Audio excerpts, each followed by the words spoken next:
The massive hangar bay of the Galactic Racing Federation's primary station buzzed with activity as mechanics from dozens of species worked on their sleek racing ships.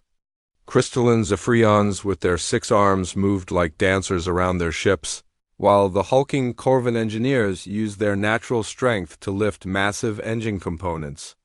The air hummed with translated conversations in hundreds of languages, all focused on one thing: the upcoming Nebula Grand Prix, the most prestigious racing event in known space. Captain Zixtar, a veteran Thalorian pilot with scales that shimmered like oil on water, stood near his ship examining the competition. His vessel was a work of art, built with technology that had dominated racing circuits for the past 50 years. Its sleek hull incorporated gravitic dampeners from the Altarian Empire and quantum drives that could bend spacetime itself. He had won 17 major races, and his ship represented the pinnacle of galactic engineering. "Another easy victory," Zixtar hissed to his mechanic, his forked tongue flicking out to taste the recycled air. "Look at these amateurs. The vegan pilot over there still uses chemical propulsion." "Chemical? Can you believe such primitive technology?" His mechanic, a 4-eyed Bellin, nodded enthusiastically. "Yes, Captain. And look there by Bay 47, they say a human has entered the race. I heard their species only recently discovered faster-than-light travel. What could they possibly know about real racing?" Zixtar turned his attention to the far corner of the hangar where a small crowd had gathered. Most were pointing and laughing, their various forms of amusement creating a cacophony of sounds. Clicking, hissing, buzzing, and chittering filled the air as representatives from dozens of species shared their amusement at what they saw. In the center of their attention stood a young human male, probably no more than 25 Earth years old based on galactic databases. He was unremarkable by most standards' average height for his species, brown hair, and wearing a simple blue jumpsuit that looked like it had seen better days. The name patch read Marcus Chun, Terran Racing Division. What made him the center of attention, however, was the ship behind him. If Zixtar's vessel was a work of art, then the human ship was a practical joke. It looked like someone had taken spare parts from a dozen different eras and somehow managed to bolt them together. The hull was patched with metal that didn't match, and various components stuck out at odd angles.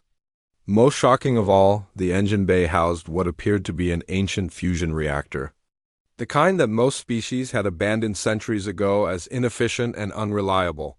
"Is that really supposed to be a racing ship?" laughed Commander Villanara, a distinguished Andromedan whose species had perfected quantum engineering millennia ago. Her crystalline body chimed like wind bells as she moved closer to get a better look. That engine couldn't power a cargo hauler, let alone compete in the Grand Prix. Marcus looked up from his diagnostics pad and smiled politely. "She might not look like much, but she's got it where it counts. I've made a lot of special modifications myself." This comment sent the crowd into fresh peals of laughter. A young Ciarian pilot named Katel, whose species was known for their advanced understanding of exotic matter, wiped tears from his compound eyes.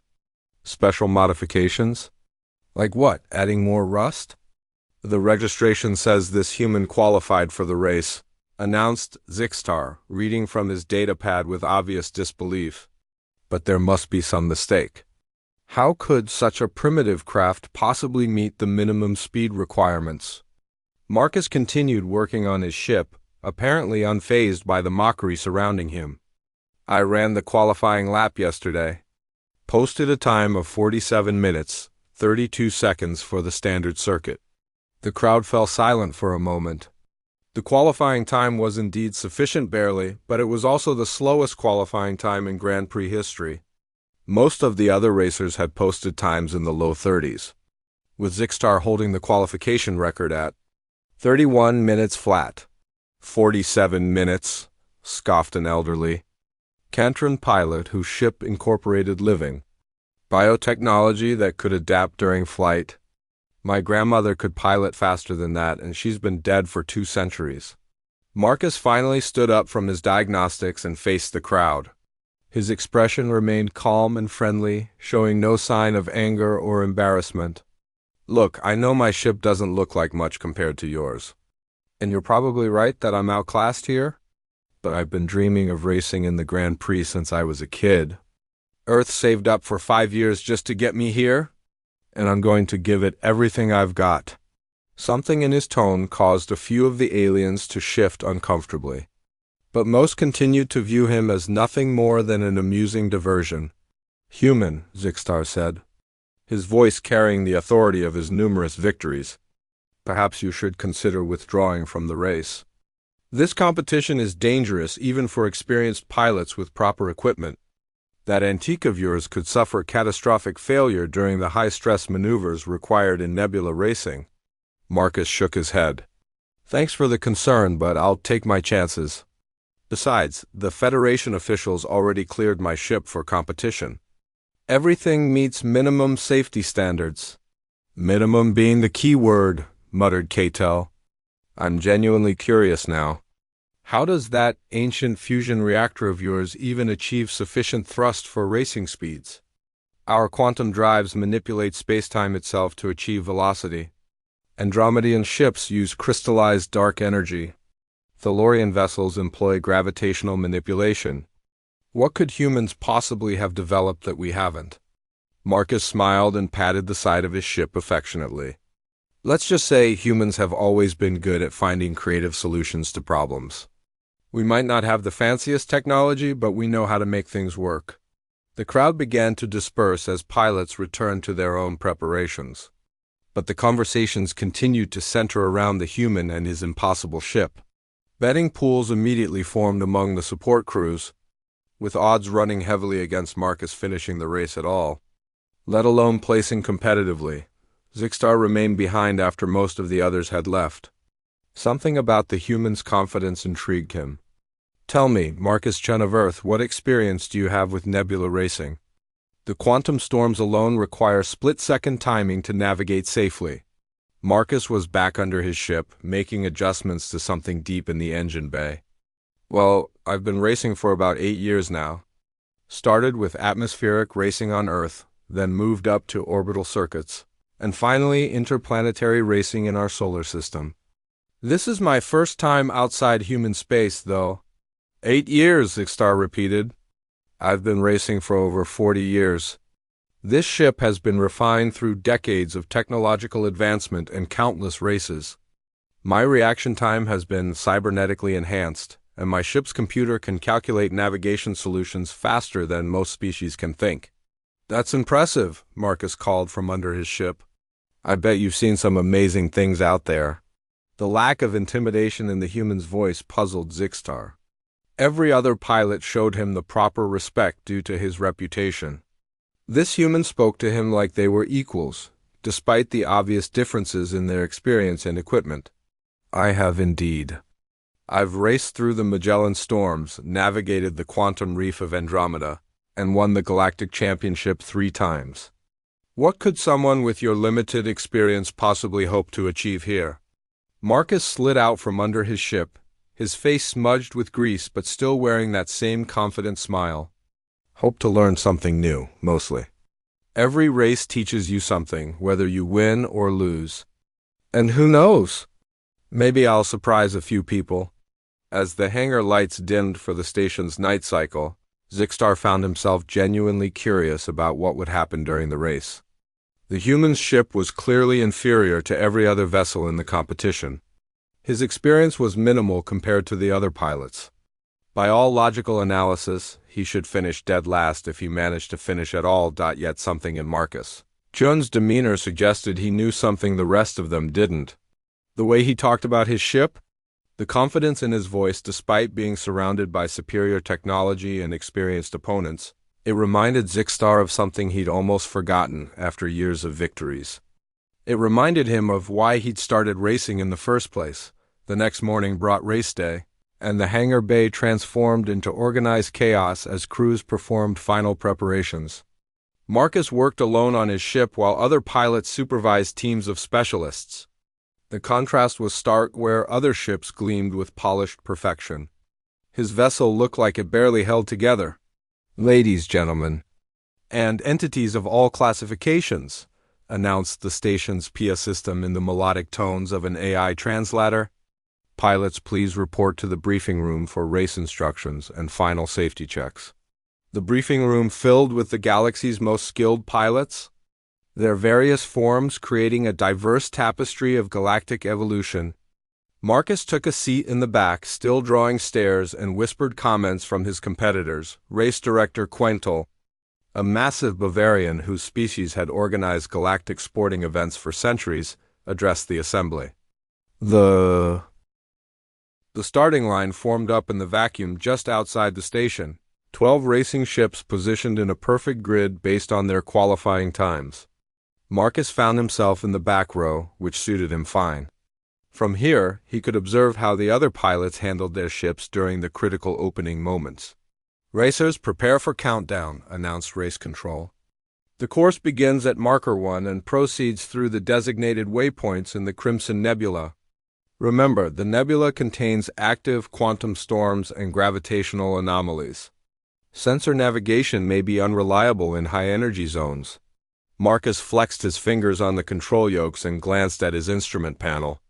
Everything showed green, though his readings looked primitive compared to the holographic displays he could see flickering inside other cockpits through their transparent canopies.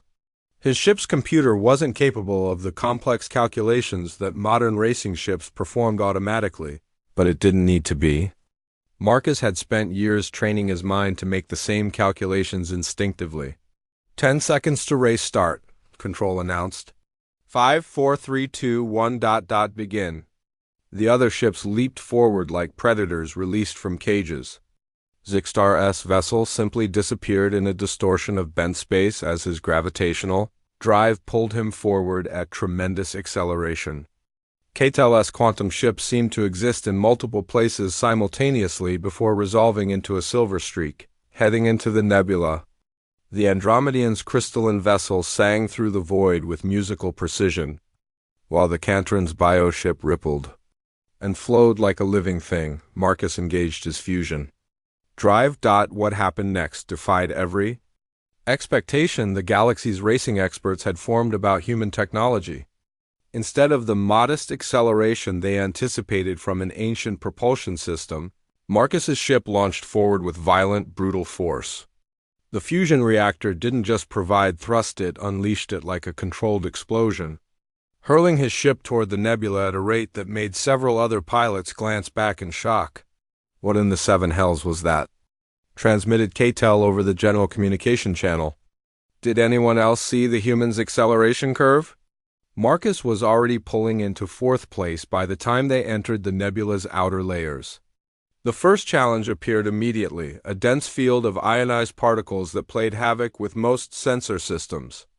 The other pilots slowed slightly to allow their ship's computers to compensate and find the safest path through. Marcus flew straight through it. His ship bucked and shuddered as charged particles struck the hull. But the heavy shielding that looked so crude from the outside proved remarkably effective. More importantly, Marcus wasn't relying on sensors to navigate. He was flying by sight and instinct, reading the patterns in the charged gas clouds like an ancient mariner reading ocean currents. How is he maintaining that speed? Wondered Commander Velinara aloud. Our sensors show massive electromagnetic interference in that sector. The truth was something the other pilots couldn't have imagined. Marcus's ship wasn't just old, it was deliberately designed to operate in conditions that would cripple more advanced vessels. Every component had been built with redundancy and durability in mind rather than pure performance. His reactor could function even when bombarded by exotic radiation that would shut down more delicate quantum drives. The first major obstacle of the race appeared ahead, the spiral gate, a rotating gravitational anomaly that created a narrow passage through compressed spacetime. Ships had to time their approach perfectly to slip through when the gravitational fields aligned, or risk being torn apart by tidal forces. Zixtar, with decades of experience, approached the anomaly with textbook precision. His ship's computer calculated the optimal entry vector and adjusted his trajectory with mechanical perfection. Catel followed a similar approach, though his quantum drive allowed for more complex maneuvering. Both pilots executed flawless passages through the dangerous zone. Marcus took a completely different approach instead of trying to time the rotation perfectly. He accelerated directly toward the anomaly at maximum thrust. The other pilots watched in horror as he appeared to be heading straight for certain destruction. Human pilot, abort your approach. Transmitted race control urgently. You're off the safe vector? Marcus didn't respond. He was too busy threading his ship through gravitational forces that would have crushed most vessels. But his fusion drive had one advantage the others lacked. It could vary its output instantly and dramatically. As gravitational fields tried to pull his ship apart, Marcus adjusted his thrust vector continuously, using the raw power of his reactor to literally force his way through spaces that should have been impossible to navigate. He emerged from the spiral gate in second place. Impossible, breathed Zixtar, checking his instruments again to make sure he was reading correctly. That maneuver should have killed him. The commentators were having similar difficulties processing what they were witnessing. Ladies and gentlemen, we're seeing something unprecedented here. Marcus Chun has just executed a passage through the spiral gate that our computer models say is mathematically impossible. His ship appears to be generating thrust patterns that violate several known principles of physics. What they didn't understand was that human engineering had taken a fundamentally different approach to the challenges of space travel, where other species had developed increasingly sophisticated technology to work around natural forces. Humans had built machines capable of overpowering those forces through sheer, brutal efficiency. The second sector brought them into the heart of the nebula, where quantum storms raged through clouds of exotic matter. Here, the advanced ship's sophisticated sensors and AI pilots should have given them an overwhelming advantage. Quantum distortions made navigation treacherous, and only the most precise calculations could plot a safe course. Marcus flew by pure instinct. He couldn't calculate quantum probability matrices or predict gravitational wave interactions. But he could feel the ship responding to forces around it, sense the subtle changes in the reactor's harmonics that indicated nearby energy fields, and read the colors of the nebula gas to identify dangerous zones. It was flying the way humans had always flown, not as passengers in automated systems, but as integral parts of their machines. He's gaining on the leader, announced one of the race commentators. Disbelief evident even through the AI translation. Chun has moved into first place through the quantum storm sector. His ship appears to be completely unaffected by the electromagnetic interference that's causing problems for other competitors. Zixtar pushed his vessel harder, trying to regain the lead he'd held since the race began. His gravitational drive was operating at maximum efficiency, and his cybernetically enhanced reflexes were processing information faster than most biological brains could follow. Yet somehow, the human in his ancient ship continued to pull ahead. The third sector brought them to the gravity wells, a series of artificial gravitational anomalies left behind by an ancient civilization. Navigation required split-second timing as pilots used gravity assist to slingshot between waypoints. Too much speed would send a ship careening off course. Too little would leave them trapped in gravitational fields they couldn't escape. The advanced racing ships approached each gravity well with computer-calculated precision, their AI systems determining exact entry velocities and exit vectors. It was a delicate ballet of physics and engineering. Marcus treated it like a roller coaster. His ship dove toward each gravity well with what appeared to be reckless abandon, building up tremendous velocity before using the gravitational fields to redirect his momentum toward the next waypoint. Where other pilots were careful and methodical, Marcus was aggressive and intuitive. He used his fusion drive not just for propulsion, but as a tool to fine-tune his trajectory, even while caught in gravitational fields that should have made maneuvering impossible. How is he doing that? Catel transmitted, frustration clear in his voice. Our computers show he should have lost control 3 gravity wells ago. The answer lay in the fundamental difference between human technology and everything else in the galaxy. Other species had automated their ships to the point where the pilot was essentially a passenger, protected from the dangerous realities of space travel by layers of safety systems and computer assistance. Marcus was directly connected to every system on his ship, feeling every stress on the hull, every fluctuation in the reactor. Every gravitational gradient they passed through, his ship wasn't just responding to his commands. It was an extension of his will.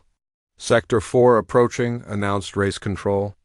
Pilots be advised, we're detecting unusual quantum storm activity ahead. Recommend extreme caution.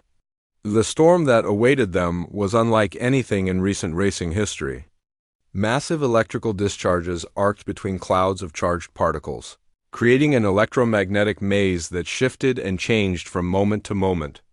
The safe passage through it was barely ship width in most places, and those passages were constantly moving. Marcus accelerated straight into the storm. Is he insane? Gassa. The final sectors of the Nebula Grand Prix course were designed to test every aspect of a pilot's skill and their ship's capabilities. Narrow canyons carved through asteroid fields, plasma storms that could melt hull plating, and gravitational anomalies that required precise navigation through three-dimensional mazes of twisted space-time. Marcus Chun entered these challenges with a lead so substantial that race commentators were running out of superlatives to describe his performance. Behind him, pilots who had dominated galactic racing for decades were struggling to understand how everything they knew about the sport had just been turned upside down. Sector 9.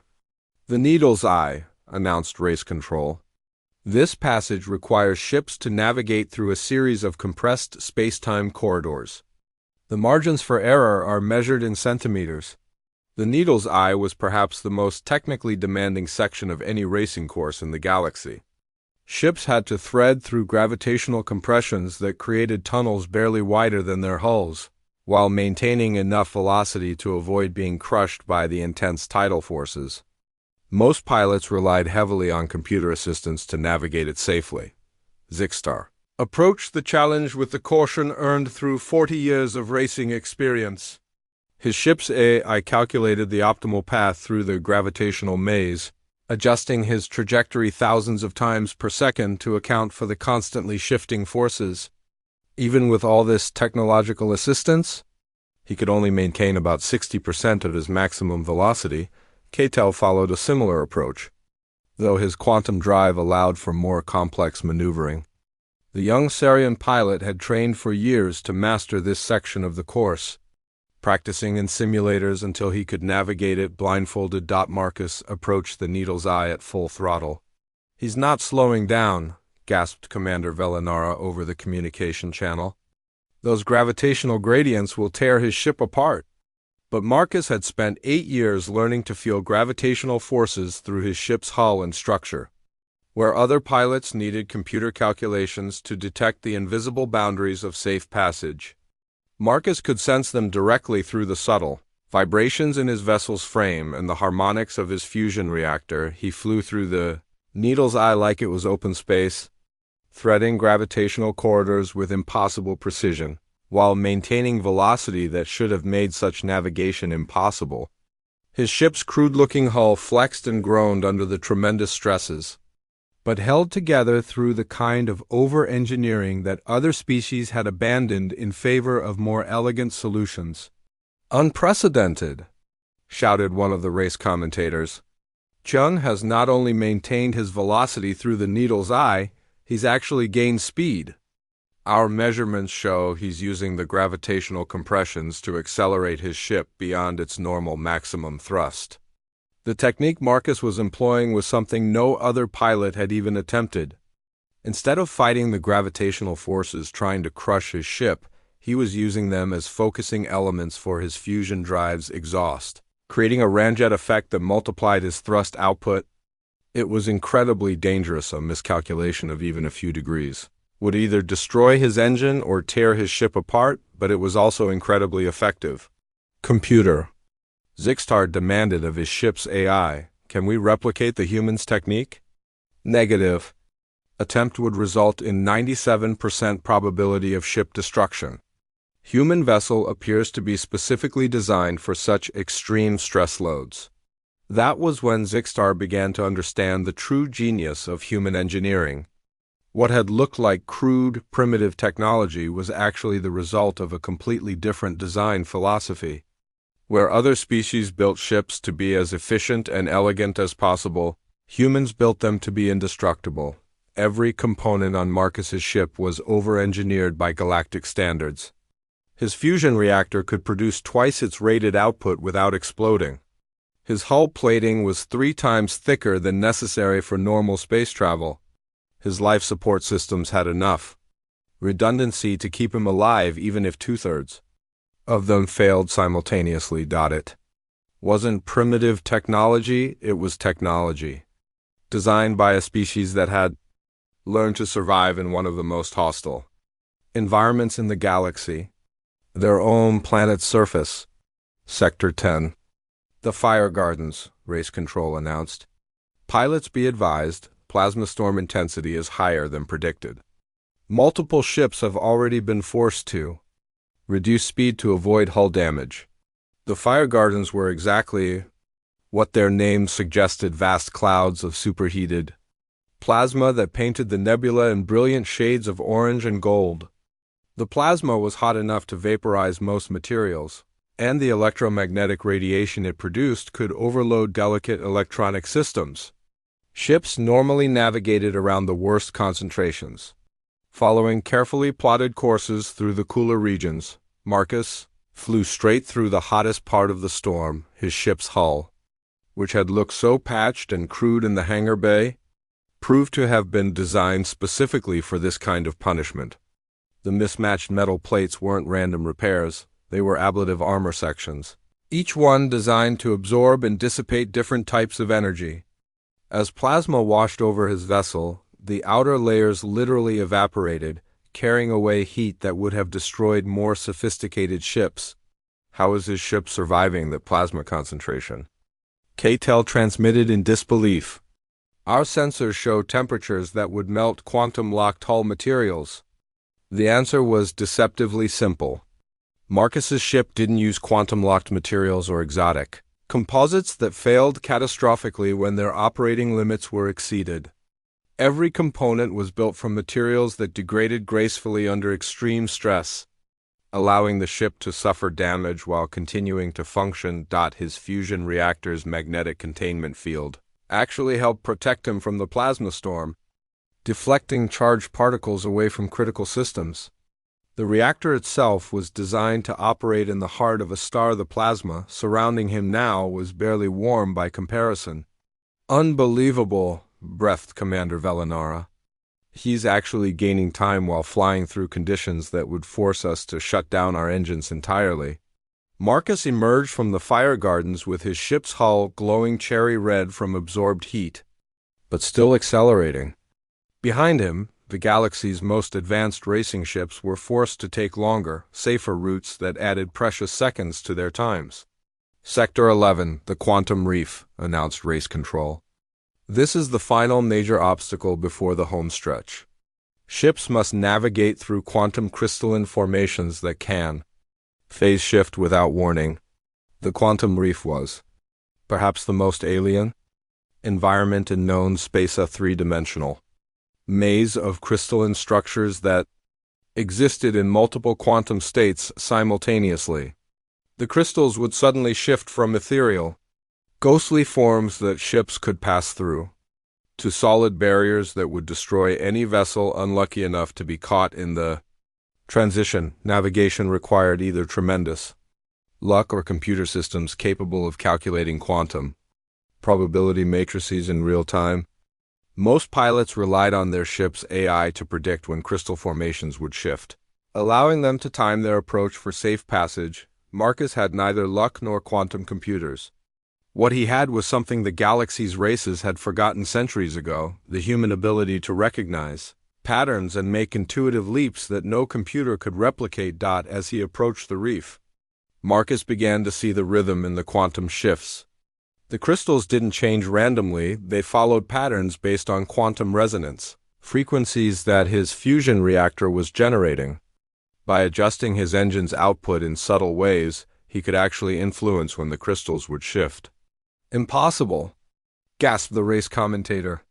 Shun appears to be controlling the quantum crystal formations. Our instruments show he's manipulating quantum resonance frequencies through his propulsion system.